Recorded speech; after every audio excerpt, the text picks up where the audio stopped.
یہ وہ واقعہ ہے جس نے جزیرہ عرب کے نقشے کو بدل دیا۔ ایک مضبوط قلعوں والی وادی، طاقتور قبائل اور ایک مہم جو فوج جو ایمان اور حکمت کے نام پر نکلی۔ یہ ہے جنگ خیبر کی پوری کہانی۔ خیبر ایک زرخیز وادی اور قلعہ بند بیابان تھا جو مدینہ کے شمال میں واقع تھی۔ یہاں یہودی قبائل رہتے تھے، کسان، کاریگر اور مضبوط قلعوں کے مالک۔ خیبر کی قوت اور اس کے وسائل نے جزیرہ عرب کی جغرافیائی سیاست میں اسے اہم مقام دلایا ہوا تھا۔ مدینہ میں پیغمبر اسلام کی ریاست قائم ہونے کے بعد متعدد یہودی قبائل کے ساتھ مختلف معاہدے اور تناؤ پیدا ہوئے۔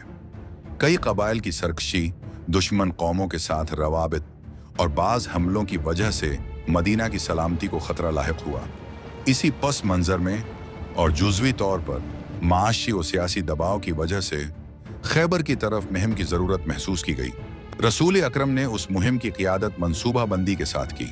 ان کی فوج میں صحابہ کرام، معتمد سپاہی اور باصلاحیت کمانڈر شامل تھے، جن میں حضرت علی، حضرت سلمان فارسی، حضرت عبیدہ بن الحارث وغیرہ قابل ذکر ہیں۔ فوج نے خیبر کے مضبوط قلعوں کو نشانہ بنانے کی تیاری کی۔ بنیادی حکمت عملی قلعوں کو الگ الگ کمزور کر کے فتح حاصل کرنے کی تھی۔ مدینہ سے خیبر تک کا سفر منظم تھا۔ فوج نے راہداریوں اور چھوٹے کیمپوں کے ذریعے خیبر کی جانب قدم بڑھایا۔ دشمن کے نظارے اور ابتدائی جھڑپیں بھی ہوئیں۔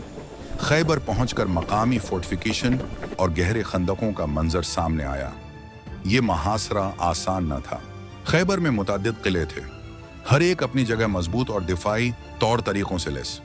مسلمانوں نے قلعوں کو علیحدہ علیحدہ گھیر کر فتح کی حکمت عملی اپنائی۔ کئی دنوں تک محاصرہ، چھوٹی چھوٹی چڑھائیوں اور مذاکرات کا سلسلہ رہا۔ خیبر کے قلعے مضبوط اور بلند تھے۔ یہودی قبائل نے اپنے بچاؤ کے لیے ان کے دروازے سختی سے بند کر رکھے تھے۔ مسلمان کئی دنوں سے محاصرہ کیے بیٹھے تھے، مگر قلعہ کھلنے کا نام نہ لیتا تھا۔ ہر روز کوئی نہ کوئی علمدار آگے بڑھتا، لیکن کامیابی نصیب نہ ہوتی۔ ان لمحوں میں رسول اللہ نے ارشاد فرمایا، کل میں علم ایسے شخص کو دوں گا جو اللہ اور اس کے رسول سے محبت کرتا ہے اور اللہ اور اس کا رسول اس سے محبت کرتے ہیں۔ اگلے دن سب کی نظریں آپ پر تھیں۔ پھر آپ نے حضرت علی کو بلایا۔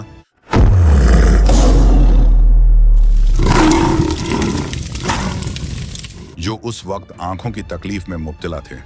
آپ نے اپنے لعاب دہن سے ان کی آنکھوں پر مسح فرمایا اور وہ فوراً شفا یاب ہو گئے۔ پھر علم ان کے حوالے کیا۔ یہ لمحہ لشکر کے لیے خوشی اور امید کا تھا۔ حضرت علی آگے بڑھے۔ قلعے کے سامنے سے ایک بڑا یہودی سپاہی نکلا۔ روایت میں اس کا نام مرہب آیا ہے۔ اس نے فخر اور غرور سے شعر پڑھتے ہوئے مقابلے کا اعلان کیا۔ حضرت علی بھی آگے بڑھے اور اللہ کا نام لے کر اس کا مقابلہ کیا۔ دونوں کے درمیان سخت لڑائی ہوئی، تلواریں ٹکرائیں، آوازیں گونجیں۔ آخر کار حضرت علی کی ضرب سے مرہب زمین پر گر پڑا۔ یہ منظر دیکھ کر دشمن کے حوصلے پست ہو گئے۔ اب قلعے کا دروازہ باقی تھا جو نہایت بھاری اور مضبوط تھا۔ حضرت علی نے اللہ کے بھروسے پر وہ دروازہ اپنی قوت سے اکھاڑ دیا اور اسے ڈھال کی طرح استعمال کیا۔ لشکر نے اسی راستے سے قلعے میں داخل ہو کر کامیابی حاصل کی۔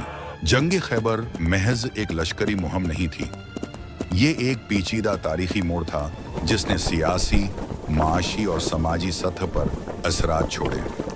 تاریخ ہمیں صرف فاتحین کی کہانی نہیں، بلکہ وہ سبق بھی دیتی ہے جو آئندہ نسلیں سنبھال کر رکھتی ہیں۔ اگر آپ کو یہ ویڈیو پسند آئی ہو تو اسے لائک کریں، دوستوں کے ساتھ شیئر کریں اور ہمارے چینل کو سبسکرائب ضرور کریں تاکہ مزید اسلامی واقعات اور تاریخ کے سنہرے پہلو آپ تک پہنچتے رہیں۔